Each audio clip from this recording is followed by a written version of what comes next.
दर्शकों, आज की इस वीडियो में आप सुनेंगे फाल्गुन मास महात्म्य के 26वें अध्याय को और अंत में आप सुनेंगे शिव चालीसा। तो मैं मीनू शर्मा आप सभी का आपके अपने YouTube चैनल की कथा टीवी पर स्वागत करती हूँ। सभी को मेरा राधे राधे। देखिए प्रिय भक्तों, आज ही आंवला की एकादशी का व्रत भी किया जाएगा, तो इस व्रत कथा की वीडियो भी मेरे चैनल पर अपलोड कर दी गई है। तो मैं आप सबसे निवेदन करती हूँ कि एक बार चैनल पर जाकर कथा को जरूर सुनिएगा और उसका लिंक भी मैं नीचे डिस्क्रिप्शन बॉक्स में डाल रही हूँ, तो आप वहाँ पर जाकर भी उसे क्लिक करके वीडियो को ओपन कर सकते हैं, कथा को सुन सकते हैं। तो देखिए प्रिय दर्शकों, आज तारीख है 27 फरवरी और वार है शुक्रवार और आज फाल्गुन माह के शुक्ल पक्ष की एकादशी तिथि है और यह एकादशी तिथि आंवला की एकादशी कहलाती है। तो आज ही आंवला की एकादशी का व्रत भी किया जाएगा और यह जो एकादशी तिथि है वो रहेगी रात्रि 10:33 तक। उसके बाद प्रारंभ हो जाएगी द्वादशी तिथि। और देखिए, आज ब्रह्म मुहूर्त का समय रहेगा सुबह 5:17 से लेकर 6:05 तक और अभिजीत मुहूर्त रहेगा दोपहर 12:16 से लेकर 1:02 तक। और आज राहु काल का समय रहेगा दोपहर 11:13 से लेकर 12:39 तक। और देखिए, आज सूर्योदय का समय होगा सुबह 6:54 और सूर्यास्त का समय रहेगा शाम 6:25। और चलिए अब सुनाते हैं आपको फाल्गुन मास महात्म्य में आगे की कथा। अब देखिए, इन कथाओं में मार्कंडेय ऋषि जी धर्मराज युधिष्ठिर को बहुत सारे तीर्थों के बारे में बता रहे हैं और इसी क्रम में मार्कंडेय जी आगे कहते हैं कि हे राजन, इसके बाद सर्वदेव वंदित गौरीखंड की यात्रा करें। वहां स्नान करके मनुष्य सब तीर्थों का फल पाता है और उसमें तिल और जल से तर्पण करने पर पितरों को अक्षय तृप्ति मिलती है। गौरीखंडेश्वर नामक मणिमय लिंग जल के मध्य भाग में स्थित है। मनुष्य उसका दर्शन नहीं कर पाते, वह देवताओं द्वारा पूजित होता है। वहाँ कुमारेश्वर नामक शिवलिंग भी प्रतिष्ठित है। साथ ही भोग और मोक्ष देने वाला मयूरेश्वर लिंग भी है, जिसके महात्म्य से मयूरगण स्वर्ग लोक को प्राप्त हुए हैं। उनके पूजन से तिर्यक योनि की प्राप्ति नहीं होती। और उसके बाद करमर्दा संगम में स्नान करने के लिए जाएं। युधिष्ठिर, उस तीर्थ में जिसने स्नान कर लिया वह फिर इस संसार में दोबारा जन्म नहीं लेता। करमर्दा में स्नान करके करमर्देश्वर लिंग का पूजन करना चाहिए। वहाँ पितरों का तर्पण करने से मनुष्य स्वर्ग लोक को प्राप्त होता है। तब मार्कंडेय जी की बातों को सुनकर धर्मराज युधिष्ठिर ने कहा कि हे मुनि, राजाओं में श्रेष्ठ मानदाता तीनों लोकों में विख्यात थे। मैं उन बुद्धिमान राजा का चरित्र भी आपसे सुनना चाहता हूँ। तब मार्कंडेय जी कहने लगे कि महाभाग, इक्ष्वाकु वंश में एक युवनाश्व नाम के राजा हुए हैं। बहुत समय तक उन राजा की कोई भी संतान नहीं हुई। तब उन्होंने अपना राज्य अपने मंत्रियों के अधीन करके वन में प्रवेश किया और शास्त्रोक्त विधि से अपने मन का संयम करके फल मूल खाते हुए बड़ी भारी तपस्या की। एक दिन की बात है, वे राजा प्यास से व्याकुल हो गए। उनका गला सूखने लगा। तब वे पानी पीने के लिए आश्रम के अंदर गए। रात का समय था, सब लोग सो गए थे, इसीलिए उनके मांगने पर भी किसी ने उनसे बात नहीं की। वहीं पर किसी शक्तिशाली ऋषि ने राजा युवनाश्व को पुत्र की प्राप्ति के लिए मंत्रों से अभिमंत्रित करके जल से भरा हुआ कलश स्थापित करके रखा हुआ था। प्यास से व्याकुल राजा ने जब वह जल से भरा कलश देखा तो बड़ी तेजी से उस ओर दौड़े और उस जल को पीकर वहीं सो गए। प्यास से व्याकुल राजा उस शीतल जल को पीकर बहुत सुखी हुए। पर इसके बाद जब मुनियों को ये बात पता चली तो उन्होंने क्रोधित होकर पूछा कि किसने इस कलश का जल पिया है। तब युवनाश्व ने कहा कि हे महात्माओं, ये काम तो मैंने ही किया है। तब महर्षि भार्गव बोले कि हे राजन, यह तो तुम्हारे पुत्र होने के उद्देश्य से तपस्या से संचित और अभिमंत्रित करके रखा गया था। इससे महान बलवान और तपोबल से युक्त सर्वधर्म परायण पुत्र का जन्म हो, इस संकल्प से मंत्र युक्त विधि के द्वारा इस जल का संस्कार किया गया था और ये तुम्हारे पीने योग्य नहीं था। आज तुम्हारे द्वारा जो काम हुआ है वह अवश्य ही प्रारब्ध से प्रेरित है। महाराज, अब इस जल को पीने से तुम गर्भवान हो जाओगे। और इसके लगभग 100 वर्षों बाद राजा युवनाश्व की बाई कोख को फाड़कर सूर्य के समान तेजस्वी पुत्र उत्पन्न हुआ। लेकिन फिर भी राजा की मृत्यु नहीं हुई। उस समय महातेजस्वी देवराज इंद्र बालक को देखने के लिए आए और देवता गण पूछने लगे कि हे देवराज, अब ये किसका दूध पिएगा? तब देवराज इंद्र बोले कि एष्मान धाता, अर्थात ये मुझे ही पान करेगा। ऐसा कहकर उन्होंने उस नन्हे से बालक के मुंह में अपनी तर्जनी उंगली डाल दी। अब वह नन्हा सा शिशु बड़ी खुशी के साथ उस उंगली का अमृत रस पीने लगा। इसके बाद देवराज इंद्र ने उसका नाम मानधाता रख दिया। इस प्रकार बालक मानधाता 16 वर्ष तक देवराज इंद्र की तर्जनी पी पी कर ही बढ़ता रहा। उसे आयुर्वेद आदि दिव्य शास्त्रों का ज्ञान केवल उनके चिंतन से ही हो गया था। आजगम नामक धनुष, सिंह के बाण और अभेदिक कवच ये तत्काल उनके पास अपने आप ही उपस्थित हो गए। देवराज इंद्र ने सभी देवताओं के साथ मानधाता का अभिषेक किया। महाराज मानधाता ने धर्म से संपूर्ण लोकों को उसी प्रकार व्याप्त कर लिया जैसे भगवान श्री विष्णु ने अपने 3 पगों से संपूर्ण त्रिलोक को नाप लिया था। उन महात्मा का शासन चक्र अप्रतिहत गति से चलता था। सैकड़ों राजा उनकी सेवा में स्वयं उपस्थित रहते थे। इस प्रकार उनका समूची पृथ्वी पर एक छत्र अधिकार था। उन्होंने प्रचुर दक्षिणा वाले अनेक यज्ञों द्वारा भगवान का यजन भी किया। उन प्रसन्नचित्त परम बुद्धिमान और अमित तेजस्वी राजा ने अतिशय धर्म का अनुष्ठान करके देवराज इंद्र के आधे सिंहासन को प्राप्त किया था। उन्होंने धर्म पूर्वक पृथ्वी का पालन किया। उन महात्मा का राज्य 10 करोड़ वर्षों तक चलता रहा। एक बार 12 वर्षों तक वर्षा नहीं हुई। उस समय राजा मानधाता ने वज्रपाणी इंद्र के देखते ही देखते अपने राज्य की खेती को बढ़ाने के लिए बलपूर्वक वर्षा करवा ली। वही महाराज मानधाता का ये देवस्थान है। उन्हीं के पुण्य देश में अमरकंटक पर्वत देखा जाता है। उन्होंने अमरकंटक पर ओमकारेश्वर शिव के आगे सभी यज्ञों का अनुष्ठान करके इस प्रकार स्तुति की कि जगत की उत्पत्ति करने वाले हे परमेश्वर, आप ही काल गति के प्रवर्तक हैं। आप ही संसार स्वरूप और संसार का संहार करने वाले हैं। आपको नमस्कार है। महादेव जी को नमस्कार है। भगवान शंभु और भव को नमस्कार है। 3 नेत्र और 3 मूर्ति धारण करने वाले तीनों लोकों के स्वामी आपको नमस्कार है। काल रहित, जरा रहित और मृत्यु रहित आपको बारंबार नमस्कार है। जो लोग हर दिन आदिदेव भगवान ओमकारेश्वर का ध्यान करते हैं, उनके इस संसार सागर में पुनरावृत्ति नहीं होती। काल रूपधारी ओमकार स्वरूप उमानाथ महादेव जी ने यह स्तुति सुनकर राजा मानधाता को दर्शन देकर कहा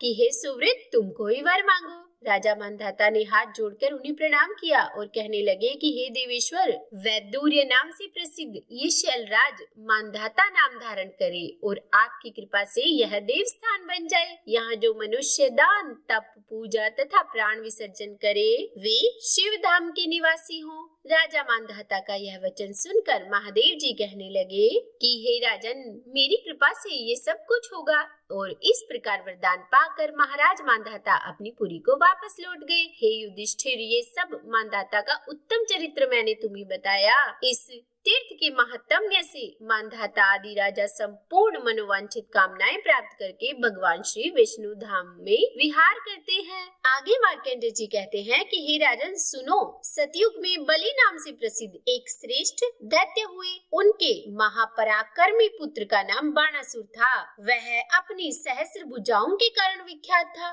उसने 1 सहस्र दिव्य वर्षों तक महादेव जी की आराधना की और जिससे संतुष्ट होकर एक दिन महादेव जी ने कहा कि वत्स, कोई श्रेष्ठ वर मांगो। तब बाणासुर कहने लगा कि प्रभु, मेरा नगर दिव्य और संपूर्ण देवताओं के लिए अजय हो। आपको छोड़कर दूसरे किसी देवता के लिए यहाँ प्रवेश पाना अत्यंत कठिन हो। मेरा नगर मेरे स्थित होने पर स्थित रहे और मेरे चलने पर वह मेरे साथ चले, सर्वथा मेरे अनुकूल बना रहे, बस यही मुझे वर दीजिए। महादेव जी ने कहा तथास्तु।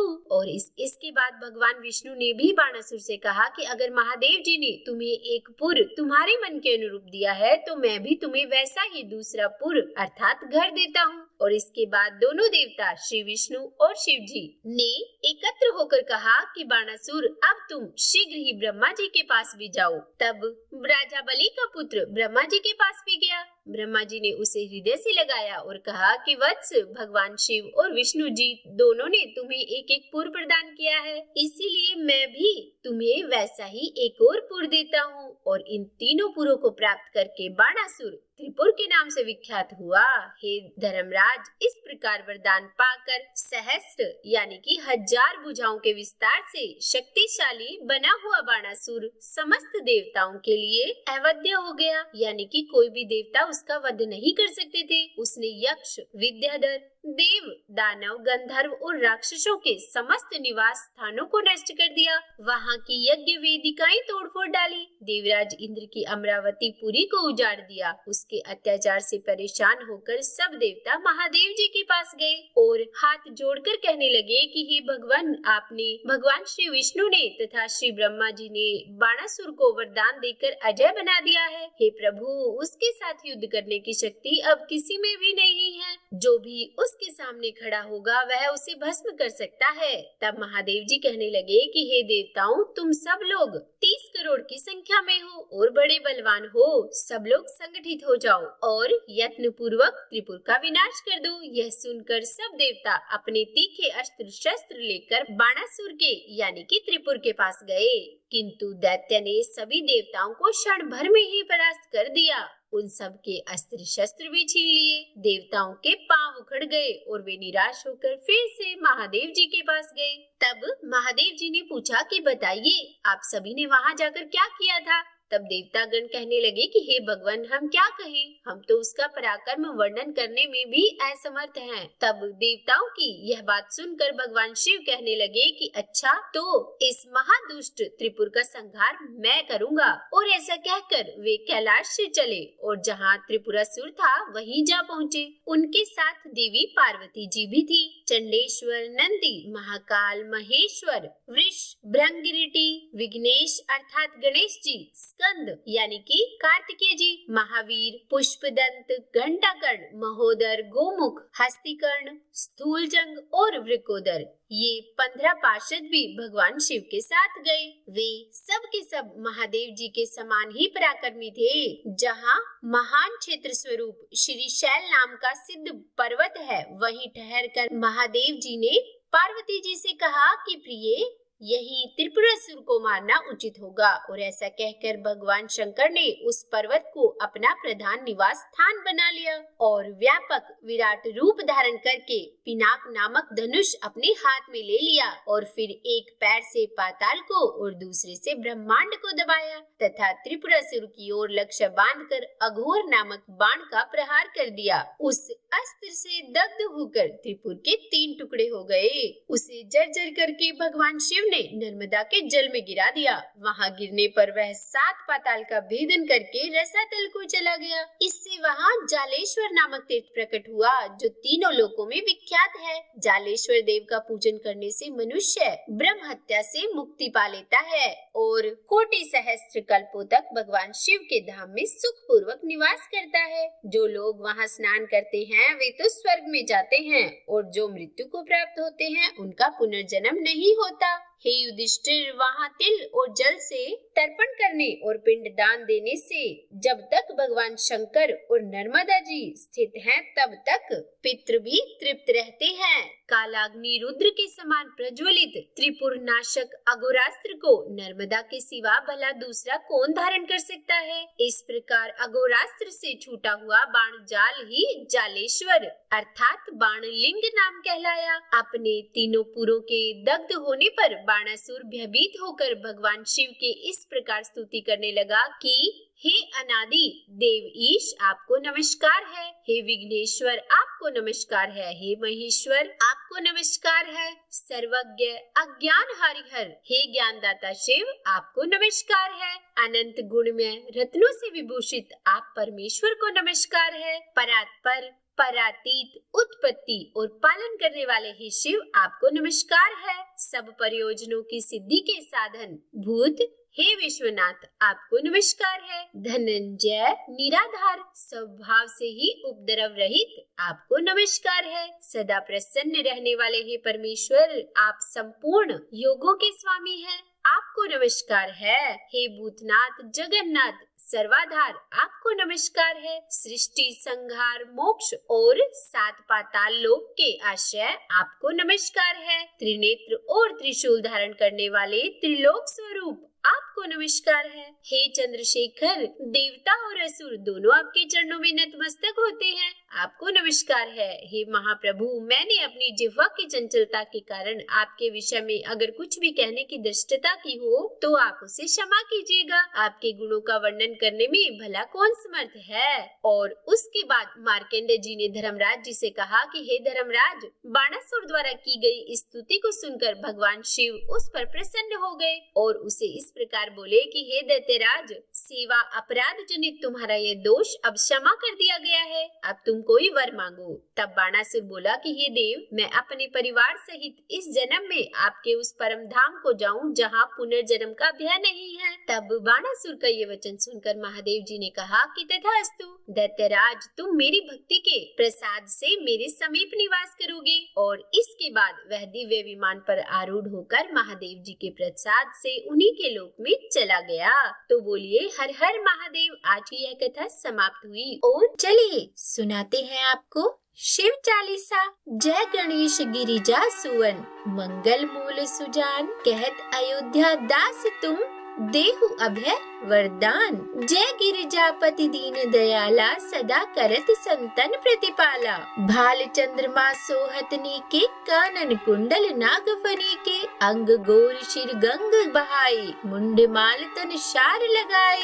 वस्त्र खाल बागंबर सोहे, छवि को देखी नाग मन मोहे। मैना मातु की हवे दुलारी, बाम अंग सोहत छवि न्यारी। कर त्रिशूल सोहत छवि भारी, करत सदा शत्रुन क्षयकारी। नंदी गणेश सोहे तह कैसे, सागर मध्य कमल है जैसे। कार्तिक शाम और गणराऊ, या छवि को कही जात न काऊ। देवन जब ही जाय पुकारा, तब ही दुख प्रभु आप निवारा। किया उपद्रव तारक भारी, देवन सब मिले तुम ही जुहारी। तुरत षडानन आप पठायो, लव निमेष मह मारी गिरायो। आप जलंधर असुर संहारा, सुयश तुम्हारे विदित संसारा। त्रिपुरासुर सन युद्ध मचाई, सब ही कृपा कर लीन बचाई। किया तपहि भागीरथ भारी, पूरब प्रतिज्ञा तासु पुरारी। दानिन मह तुम सम को नाही, सेवक स्तुति करत सदाही। वेद नाम महिमा तब गावी, अकत अनादि भेद नहीं पाई। प्रकटि उद्धि मंथन में ज्वाला, जरत सुरासुर भये विहाला। की नहीं दया तहम करी सहाई, नीलकंठ तब नाम कहाई। पूजन रामचंद्र जब कीन्हा, जीत के लंक विभीषण दीन्हा। सहस कमल में हो रहे धारी, कीन्ह परीक्षा तब ही पुरारी। एक कमल प्रभु राखे उजोई, कमल नयन पूजन चहम सोई। कठिन भक्ति देखी प्रभु शंकर, भय प्रसन्न दिए इच्छित वर। जय जय जय अनंत अविनाशी, करत कृपा सबके घटवासी। दुष्ट सकल नित मोहि सतावे, भ्रमत रहो मोहि चैन न आवे। त्राहि त्राहि मैं नाथ पुकारो, यही अवसर मोहि आन उबारो। ले त्रिशूल शत्रुन को मारो, संकट से मोहि आन उबारो। मात पिता भ्राता सब होई, संकट में पूछत नहीं कोई। स्वामी एक है आस तुम्हारी, आए हरहु मम संकट भारी। धन निर्धन को देत सदा ही, जो कोई जांचे सो फल पाही।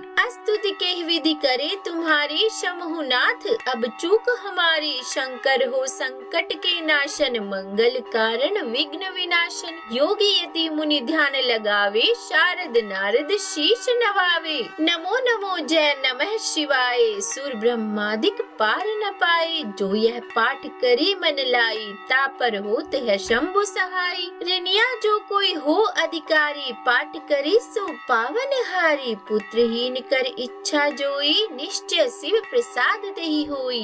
पंडित त्रयोदशी को लावे, ध्यान पूर्वक होम करावे। त्रयोदशी व्रत करे हमेशा, ताके तन नहीं रहे कलेशा। धूप दीप नैवेद्य चढ़ावे, शंकर सम्मुख पाठ सुनावे। जन्म जन्म के पाप नशावे, अंत धाम शिवपुर में पावे। कहे अयोध्या दास आस तुम्हारी, जाने सकल दुख हरहु हमारी। नित नेम कर प्रातः ही, पाठ करो चालीसा। तुम मेरी मनोकामना पूर्ण करो जगदीशा। मकसर छठी हेमंत ऋतु संवत 64 जान। स्तुति 40 शिव ही पूर्ण कीन कल्याण। तो बोलिए हर हर महादेव। उम्मीद करती हूँ आज की ये वीडियो आपको पसंद आई होगी। अगर अच्छी लगी हो तो वीडियो को लाइक एंड शेयर करके चैनल को सब्सक्राइब करना मत भूलिएगा और कमेंट बॉक्स में ओम नमः शिवाय लिखना भी मत भूलिएगा। तो